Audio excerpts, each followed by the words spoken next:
freedom is never more than one generation away from extinction. We didn't pass it on to our children in the bloodstream. The only way they can inherit the freedom we have known is if we fight for it, protect it, defend it, and then hand it to them with the well-taught lessons of how they in their lifetime must do the same. And if you and I don't do this, then you and I may well spend our sunset years telling our children and our children's children what it once was like in America when men were free.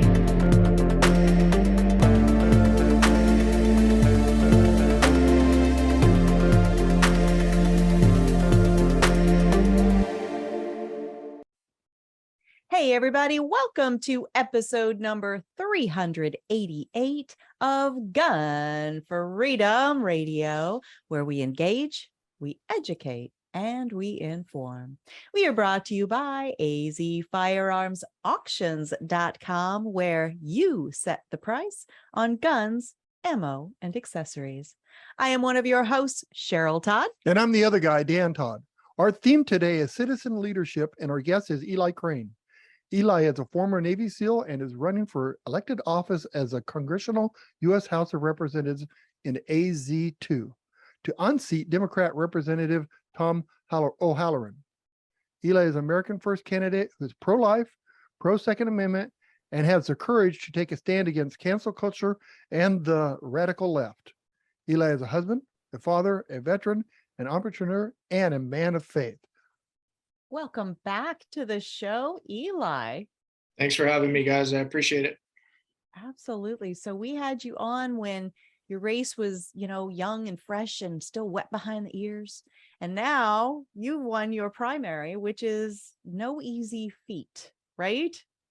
No, it definitely wasn't. It was a tough primary. We had 7 people in that race, and we're grateful to have come out the other side, and now we're looking to unseat Tom O'Halloran. And what would you say is sort of the current state of that race? Because O'Halloran, he's been sitting there a while, right? Like Right. he's the incumbent, and sometimes it's easy if you're the guy that's already in the chair to just keep staying there. But things seem very, very different right now in the mood and the temperature of the voters of Arizona. What are your thoughts on that? So yeah, that's definitely going to play a big part of it. I think the difference that the American and Arizona constituents saw between the Trump administration, primarily prior to COVID-19, and what they're seeing now with inflation that we haven't seen in 4 decades. We're seeing the government just becoming more overreaching every single day with, the FBI raiding Mar-a-Lago, and just, at the gas pump in the grocery store. It doesn't really matter. People know that their dollars aren't going far enough, and they're just, I think they're fed up about it. And then there's the other factor that Tom O'Halloran is the most vulnerable Democrat in the entire country. That's not made up. It's not hyperbole. He's not even the most vulnerable Democrat just in Arizona, but the entire country. So, and a lot of that, guys, has to do with redistricting. When this district, which used to be called Congressional District 1, it's now called Congressional District 2. There were parts of the state pulled into the district. So it used to be rated at an R+2. It's now rated at an R+7.5. Wow. That's one of the biggest reasons he's so vulnerable. He knows it. A lot of people thought he was going to retire, but he decided not to. And so now it's our job to make that happen. Well, he might retire anyway, right? Forceful retirement. We would love to throw him a retirement party, right? That's the plan. That's the plan. If the voters just realize how things changed in the last 2 years under Democratic control. Yep. And they just wake up to that. You hear rumors, gas is going down. Well, why is it going down? Well, it's coming time to an election, right? Right. So they're, Yeah, they're but just the going fooling. down Yeah. is nowhere No, near what? No, where it was just even 2 years maybe ago. half, But right? oh, More. Lord have mercy. Yeah.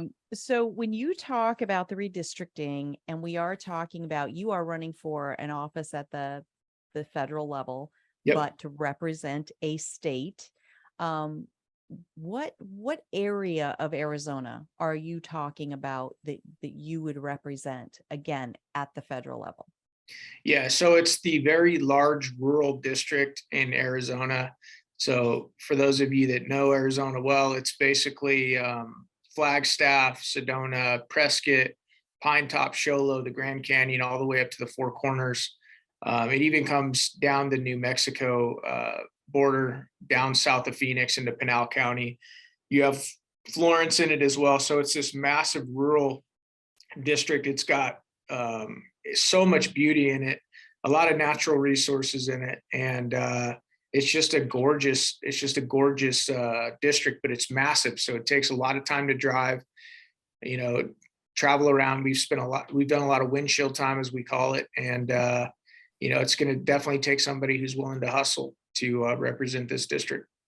Absolutely. And so, you've got, very, very rural and forest, and, there's got to be some farming in there somewhere, right? Yep. So, and Absolutely. sometimes there's a little bit of a war between, people that think, well, if you're going to conserve this part, then, you can't have that part. But it's really hard to find that collaboration and that consensus, I think, sometimes. But you've clearly managed it if you've won your primary over 7 other opponents. What do you feel has prepared you to make that kind of we can all come together collaborative message? Well, coming from the military and primarily the SEAL teams, and then into entrepreneurship and small business, those are both heavy team environments, and you have to understand that it's not about any one person, but you have to have a teamwork mentality, and the military and entrepreneurship definitely did a really really good job instilling that teamwork mentality in me, and just humbleness and understanding this isn't about me. I'm just a representative. If I get an opportunity to represent this district and am able to retire Tom O'Halloran, it won't be about Eli Crane. And hopefully Eli Crane goes in and represents for a couple years, and then does what I believe our founders intended, and come back home and spend time with my family. But yeah, I think the military and entrepreneurship have prepared me for this. I was not military, but we've been entrepreneurs for our entire 37 years of marriage. And it really, just even getting the two of us on the same page sometimes is a feat. No way. Yeah. You've never experienced that, right? Todd, how much time have you spent on the couch, sleeping on the couch?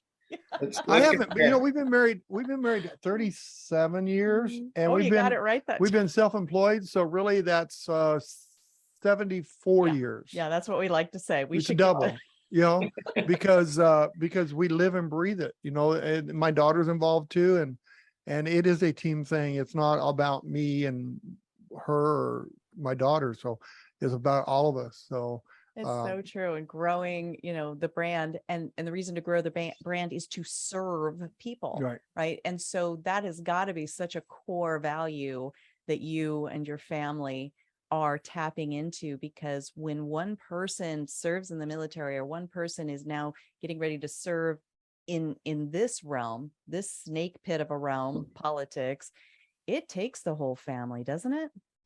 No, it really does. And that's why I'm so grateful to, be married to my wife, because she's just an amazing woman, and, she's as strong as they come. And there's no way that I could have done this without, her, being as strong and supportive as she is. And it also, as a dad, there's a part, it's kind of a dichotomy, because you're concerned about, being away from your family a lot, and the effects that that will have. But at the same time, you understand that the example that you're setting in the continued service once you take off the uniform and serving something greater than yourself, and the sacrifice that that takes. I'm hoping that my kids pick that up and realize that, especially in the generation of the selfie, that this life isn't about you, and you'll never find fulfillment if you try and make it about you. And I don't think you'll live a great life if you try and make it about you. So if each and every one of us learns to take the God-given skills, talents, and abilities that we have, use those to serve and try and bless other people, I think that that's probably the best way I know of to parent my kids, and setting that example so that they can hopefully live a purpose-driven life as well. Well, I love Right. that.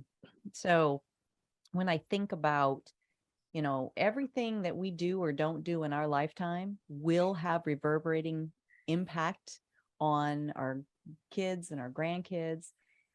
And then I look at sort of what it seems when I flip on the thing called the news, always in air quotes.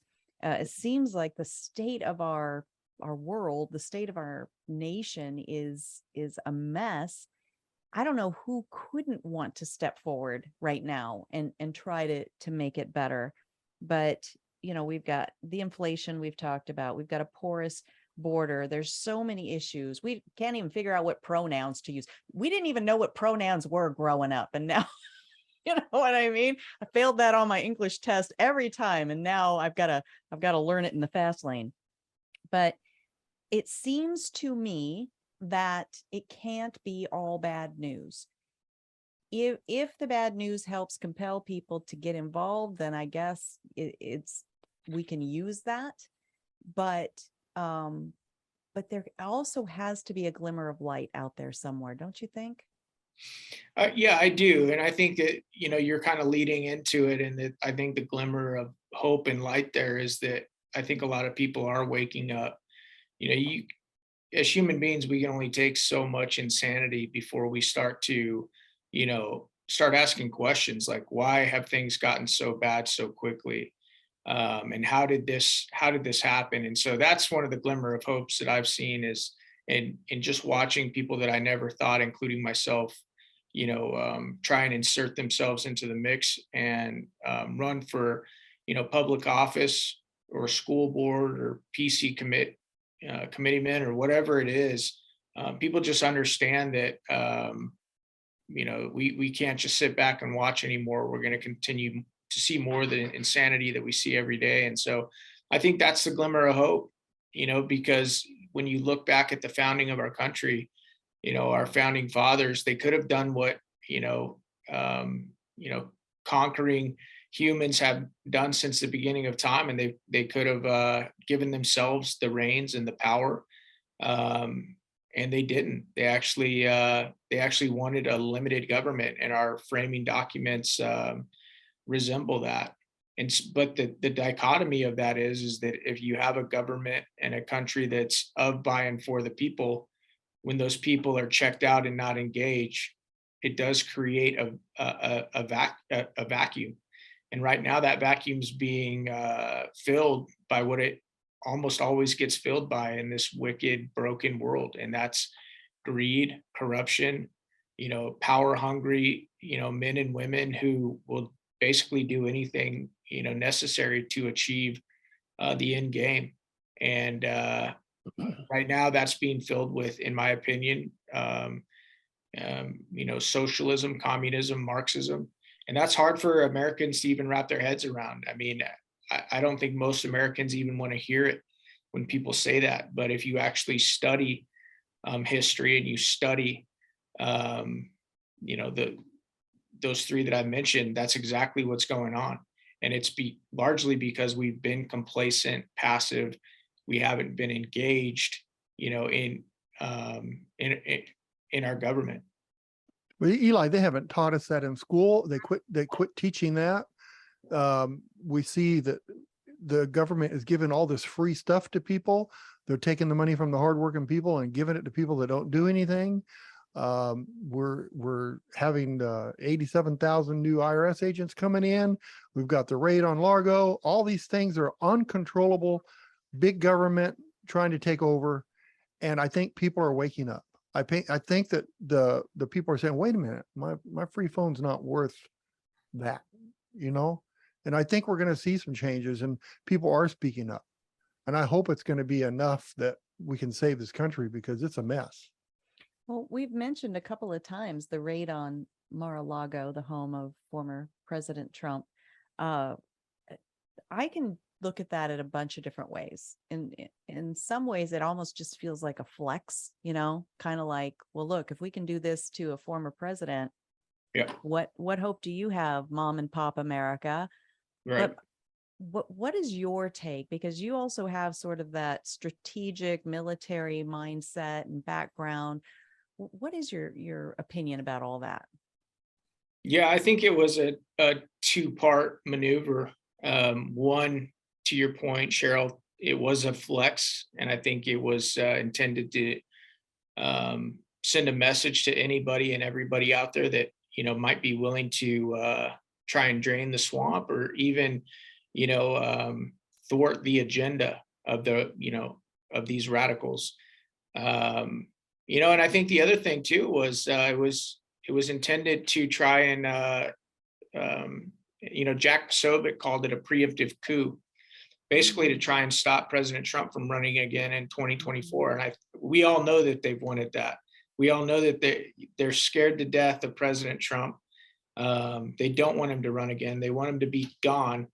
I'm sure many of them wish even worse for him than that. But I think that you know, it's two parts. But when you couple it with the 87,000 IRS agents that were just hired, I mean, it really, the theme, you know, isn't freedom, right? The Right. theme is control. And when I talk about communism, Marxism, and socialism, that's the ultimate goal. That is what they want. And you need look no further than the last couple presidential elections. I mean, my God, we had an avowed socialist come in the top four the last two cycles, right? And for all the people that listen to and watch your show out there, I highly recommend it. Go Google Dr. Vodi Bakum, cultural Marxism. He's a pastor, but man, he gives a phenomenal lesson on cultural Marxism, what it is, how it's an offshoot of traditional Marxism. Traditional Marxism tried to divide us up economically based on, you know, what you had, the haves, the have-nots, the proletariat, the bourgeoisie, and it didn't really work in the West because we were so prosperous here, they couldn't get people to buy it. What they did is they took a spin on traditional Marxism. The goal is still to divide us up, but instead of trying to divide us up economically, now they're dividing us up culturally with the ethnicity, race, etc. And I fear and I believe that this new rendition of Marxism has been much more effective, and people have bought into it because they see the thin veneer of virtue over the top of it. Americans want people to be treated fairly. And so when they start to hear all these great terms like equity and equality, they're like, yeah, sign me up for that. And so, but when you actually study cultural Marxism, and if you go watch Dr. Vodi Bakum, Cultural Marxism, he'll take you through chapter and verse. The history of it came from Antonio Gramsci and the Frankfurt School, how it came to the U.S. and what its intentions are. And it's one of the oldest, you know, battle tactics in the book, and that is divide and conquer. And why? Because a house divided cannot stand. And that's what you're seeing going on in the U.S. right now. They break us up into all these little categories, you know, based on ethnicity, race, gender now, you know, whatever it is. And like I said, a house divided cannot stand. And I fear that if we don't wake up and understand what we're dealing with and what we're fighting, they'll be able to destroy the U.S. without firing a shot. And So I think it's important that we, Sun Tzu talked about a long time ago, he said, know your enemy. And a lot of people, we're so complacent, we're so free, we're so prosperous here that we don't, you guys were talking a second ago, we don't even teach our kids anymore about communism, Marxism, socialism, etc. And it is within the gate, it's destroying this country. And if we don't, like I said, if we don't wake up, we're going to lose this country, and people are going to be, back to standing in bread lines, gasoline lines, afraid, terrified, to say what they really think about a very oppressive, government that has one goal and one goal only, and that is absolute power. I couldn't agree with you more. And, so many thoughts came through my mind as you were talking. And, one of them is, I almost feel like our savior is going to be just the natural pendulum swing that happens. It's like you peg out so far in one direction that it's generally just the natural response to go back in the other direction. But we can't rely on that. We have to be more proactive than that. Right. And when we're not, again, teaching our children the idea of critical thinking skills, we're in the age of information. Right. And instead of us being the most intelligent and the most wise, because those are two different things, arguably, we're just in the age of just gobbling down whatever the loudest and most consistent message is. Right. And then we've got no tool to kind of weigh it and sift it, right? And separate the chaff from the wheat in messaging. And it's destroying, it really is destroying us all the way down to, families. COVID showed us, we can lose friends and family members over something like whether you wear a mask on your face or not. Like, what is happening to us? It's craziness. And having a common set of values, for us, it would probably be our Christian values, right? Boil it down to who created us and what did our creator want for us, and what instruction book did he leave us. Right. But if that's even been destroyed for so many people, they're left adrift. And so they have the religion of politics or the religion of culture. And it's so tragic to me. But you are part of the solution. We are trying to be part of the solution. And so I guess that is the hopeful part of that. And then getting back to this idea of, the government, who was it? Ronald Reagan said the most dangerous 5 words are, I'm from the government and I'm here to help you, or something like that. Right. Right. Yeah. Go ahead. No, absolutely. And it's interesting going in, applying for a job or a position as a representative or a congressman, trying to go to a body where my main focus will be trying to keep that body or that, institution as much out of our lives as possible. Yes. And actually thwart a lot of their help, as Ronald Reagan alluded to. And, as somebody that worked in the federal government, for a good amount of time, 13 years, I've seen more fraud, waste, and abuse in the federal government, than I care to remember. And that's what happens when you're spending other people's money. Yeah. That's what happens when there's no accountability.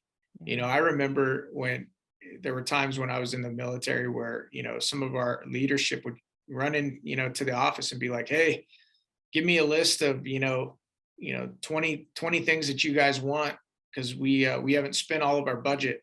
And I don't care if it's sunglasses, jackets, whatever it is, knives, just give me a list of it. Because if we don't spend our budget, we don't get it the next time, right? That's not how the private sector works.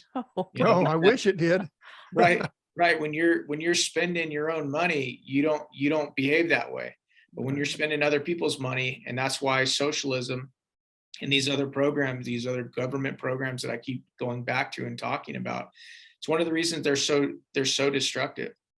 Because there is no accountability. And when you're spending other people's money, you don't have to be responsible with how you do it. You really don't care. And so it's definitely interesting. But I think it's necessary. And I'm glad to see so many men and women, especially veterans that serve this country, stepping up and being willing to serve again.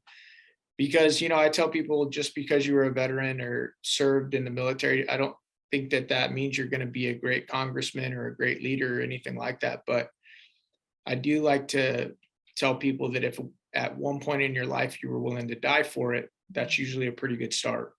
And so, we were talking about hope a second ago. That is another glimmer of hope that I see just in this cycle, guys. I've seen at least 8 or 9 Navy SEALs run.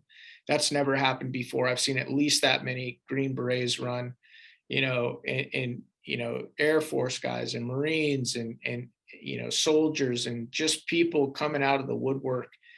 And back after, after World War II, I think, it was like 75% of our representatives and, folks in Congress were veterans. And now it's down to, I think, around 10 or 15%. So I'd like to see those numbers get back up, just because when you have stake in the game and you've actually been to some of these places around the world that rule through fear, oppression, dictatorship, it definitely opens your eyes to the reality of what can happen if if government goes unchecked and is allowed to become what it tends to want to become.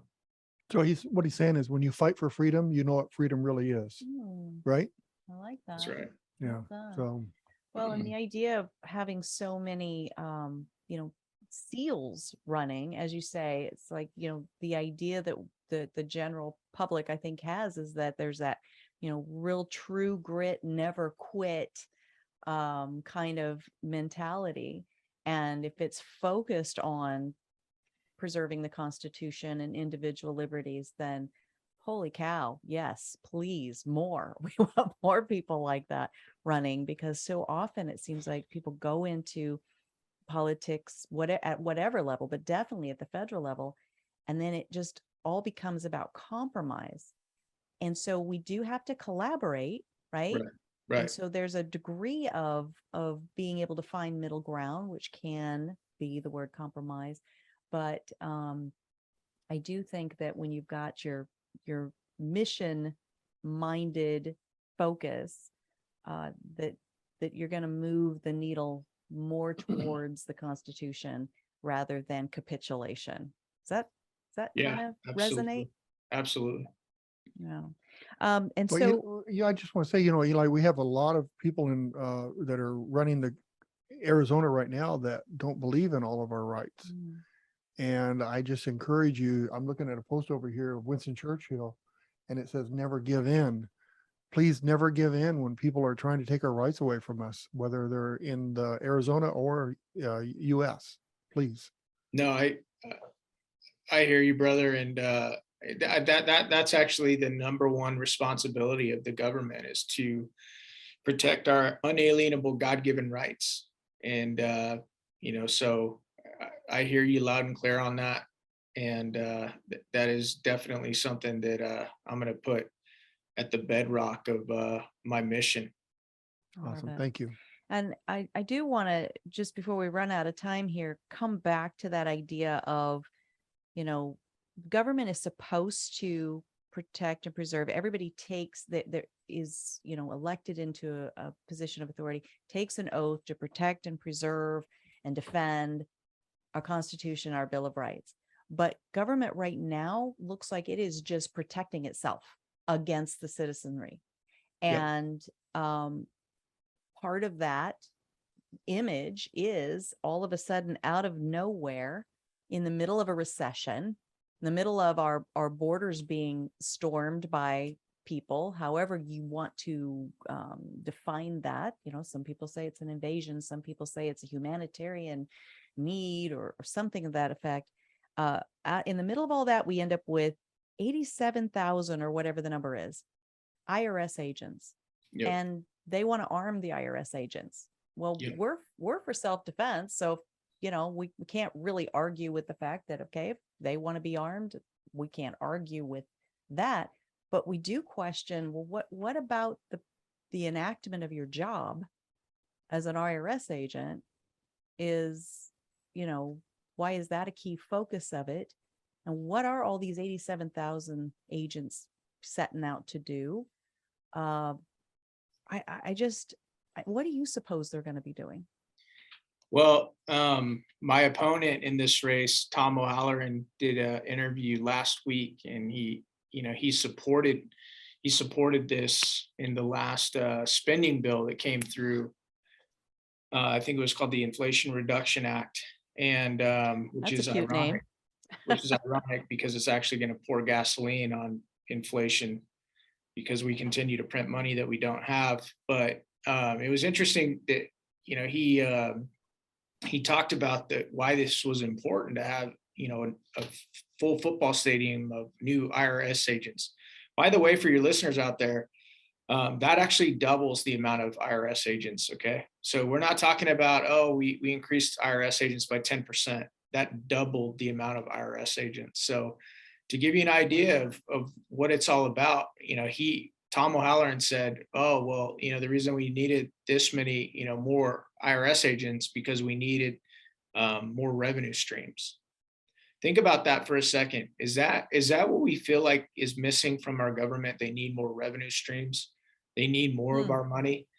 And if so, how do you think that they're going to spend that money? Do you think they're going to spend it responsibly when we have over $30 trillion in debt?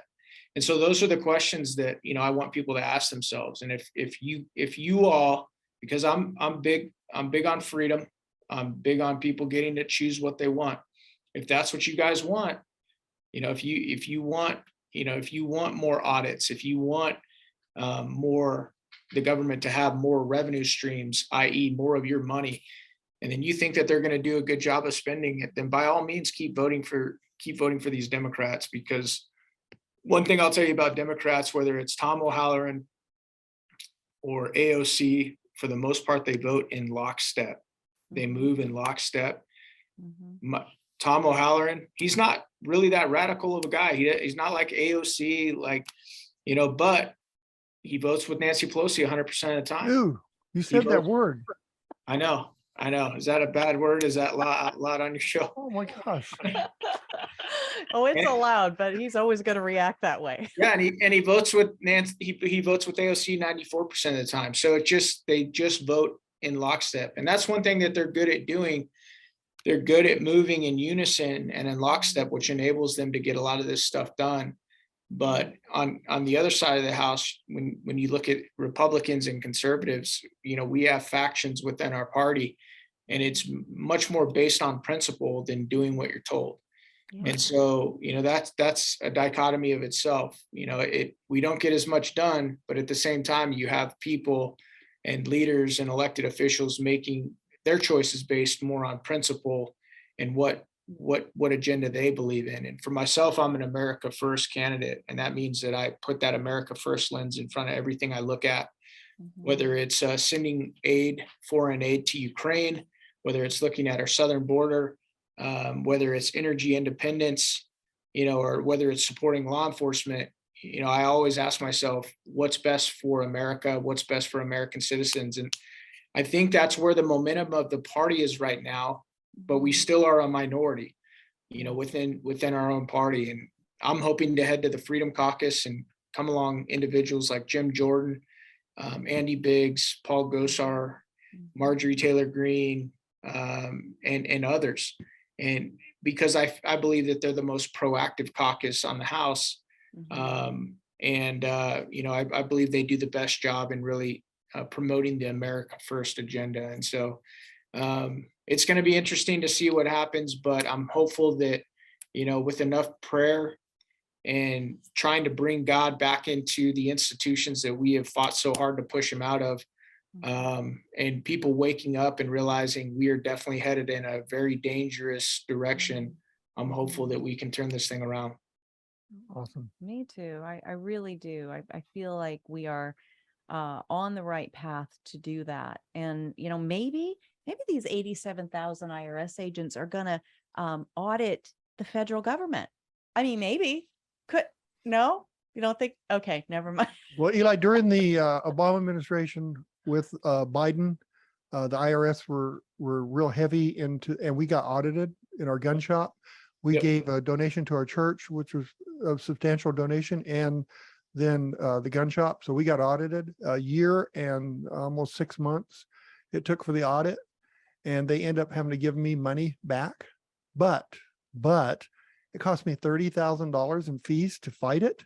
Yep. And I just read an article where a guy that he was a political guy, I don't remember his name, it was on Fox News, that he went through a year audit and it cost him $100,000 to fight it, and he won that audit as well. So see, they don't care they don't care. They're going to tell you all the money and you have to fight it. And that if the money would come back to me, if they'd have to give me that money back that I had to spend, now we'd have something, but we don't. They tell us you owe us some money, you might as well just pay it. Yep. Now they call it lawfare, and it's one of the most effective ways for the government to destroy any opposition. And to your point, it's just by making individuals rack up, tens of thousands, if not millions of dollars in legal fees. And it was interesting because my wife and I, Jen, when we ran our company Bottle Breacher, we got audited as well. And for those of you that haven't gone through it, it can be a very scary experience. Yes. It can be very overwhelming. It can be very expensive. Yes. And it was interesting, guys, because the week after I announced my run for U.S. Congress, guess who we got a surprise inspection from? First time ever in the history of our company, OSHA. OSHA. Can't Surprise imagine. inspection the week after I announced my candidacy, for Congress. And so that's how these folks play. Yeah. And it's, they will use whatever they can, whatever levers they can. Now, I can't tell you 100% that, that was, that was intentional, but after, running my company, I think at the time for 9 years, never having OSHA, we'd had OSHA inspections, but we never had a surprise one before. Yeah. And I thought that was a little coincidental. So that's how these folks work. And that's why, I like to beat the drum and try and get people to wake up and understand that, hey, we've had it good here for a very long time. But if we don't wake up and get involved, if we don't get in tune with that word activism, and all that really means is just action. You take the skills, talents, and abilities God's given you. I don't care if you're an attorney, I don't care, what your talents are, but you can use your skills, talents, and abilities to take action and get involved. Yes. And, even if you're just donating to causes like Turning Point USA, right here in Arizona, those guys go into, the belly of the beast, the academic system every single day. And they try and wrestle kids away from these radical ideologies that just destroy their minds. Yes. And teach them to hate the United States of America. Even if you're just using, your resources to, support organizations like that, you can be doing something. And that's what I hope that, not only I hope that I flip this seat, but I hope that something I saw on the battlefield is that fear is contagious, but courage is contagious, and action is contagious. And I'm hoping that as people see more and more of us wake up and become active in this fight to preserve, what we've been blessed with, more and more people will follow suit. Right. Never give in.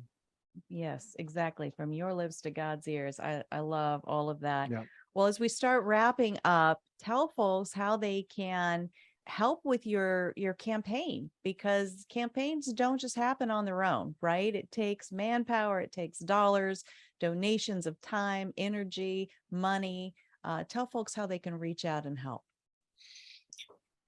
Well, thank you guys again for the opportunity. If people want to go find me and support our campaign, we greatly appreciate that. EliForArizona.com is the website. And, for those of you guys that obviously you guys have a following that loves firearms and the Second Amendment and everything that goes along with that. My opponent, I believe he has an F rating with the NRA. I have an A rating with the NRA. And if they want to find me on social media, Eli Crane _CEO is a great way to find me.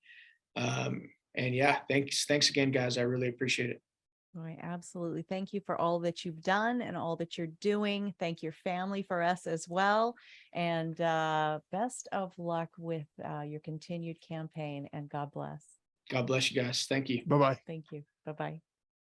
I just have this image of when they unseat him, that what's his name? O'Halloran. O'Halloran, Mhm. that they literally just pull the chair from under, it falls to the ground. Well, he made such a good point, Eli did right there at the end, that, I mean, it's sort of just baked in now, it feels like, that if you are a Democrat, right?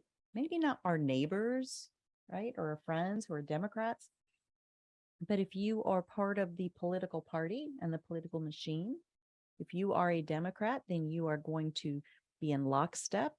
And right now, part of that lockstep is your anti individual rights, where it comes to your Second Amendment, or your right to own whatever self-defense tool is the best for your life. And so I didn't even think to, sort of make that one of our conversation pieces with Eli, is because, just by that contrast, Eli would be more for our individual rights. I should have let him say that more. He said it for himself, but it's a sad thing Yeah. when we've come to that place where, we have friends who are actually elected officials who are part of the Democratic Party, who are gun owners, and they would stand there with a straight face and vote to take All right, your ability to own guns away, Right. while they sit there and own them themselves. So Now, Democrats, they're harming their own self, but it's like, what are you thinking? How is that a reasonable mindset or outlook? I'm sorry, I interrupted. well, I'm just you. saying, anytime a Democrat, I hate to label people, but when a Democrat comes up to you and says, I'm for human rights, Mhm. then just ask them, are you for rights for everyone or select few? Right. Because And are that's you what it is. Are you for the human right that says that I can protect my human life? Right. But they seem to, we got to take rights away from these people to help these people. But And that's really, not how you it don't have, works. no, you don't, everybody has rights, and It's not how any of this works. you have a right to own a firearm or not own a firearm. Well, right?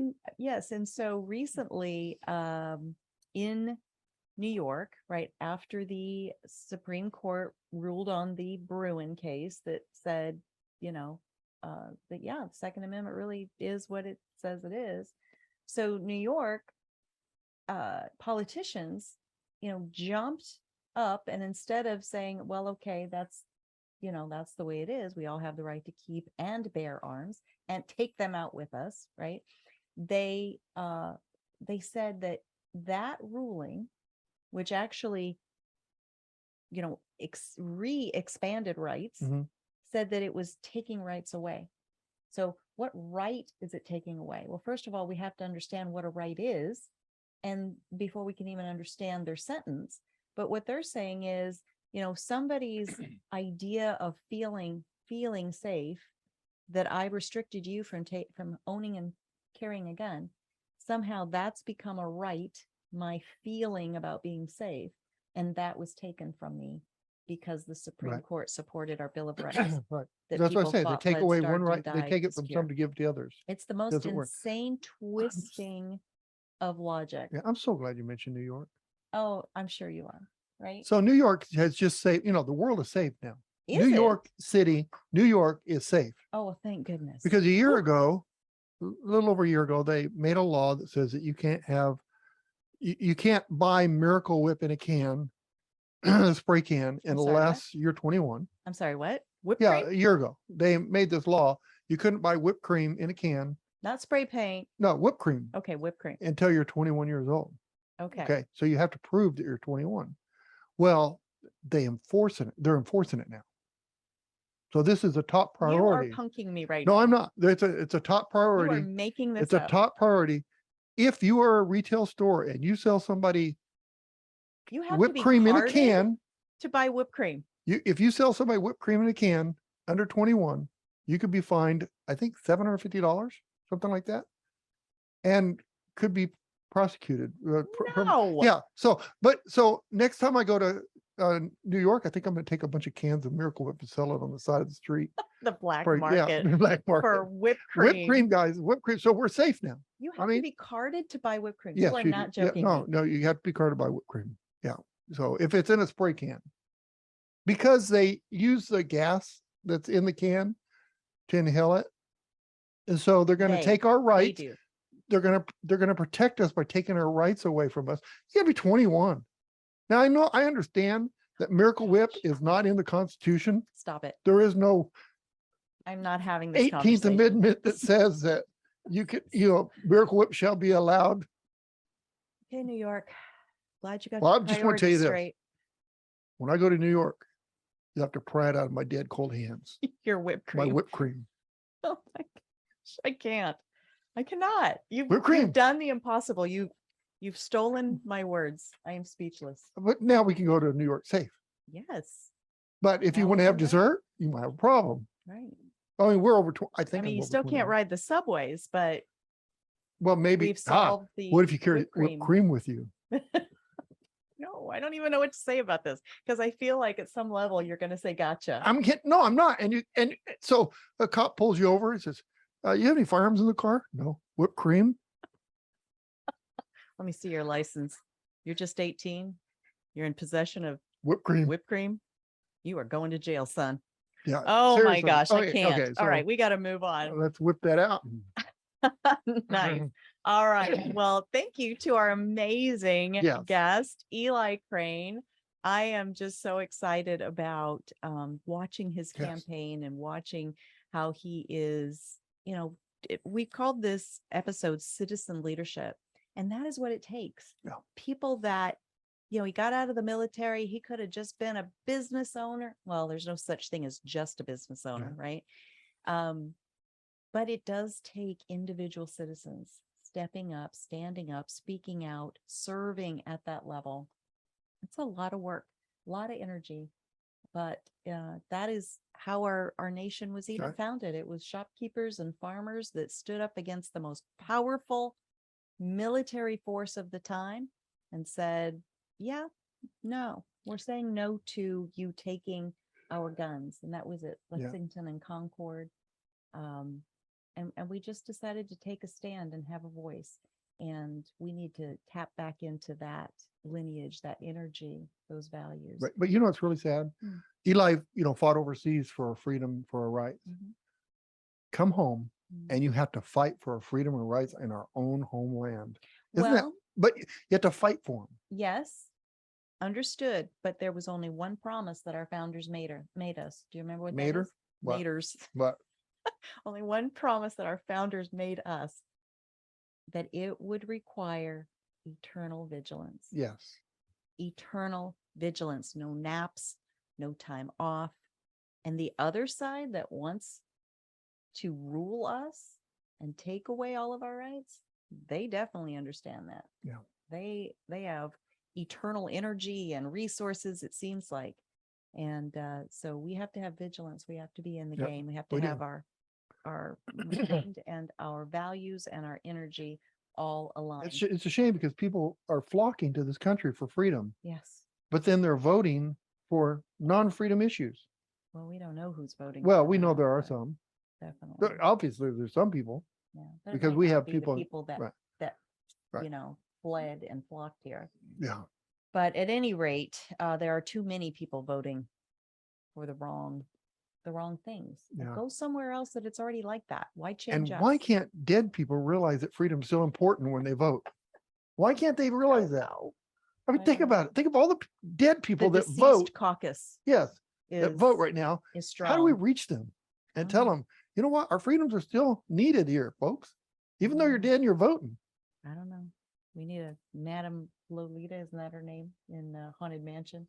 Is that her name? Seance. So No. we don't believe in seances. Don't do No. that.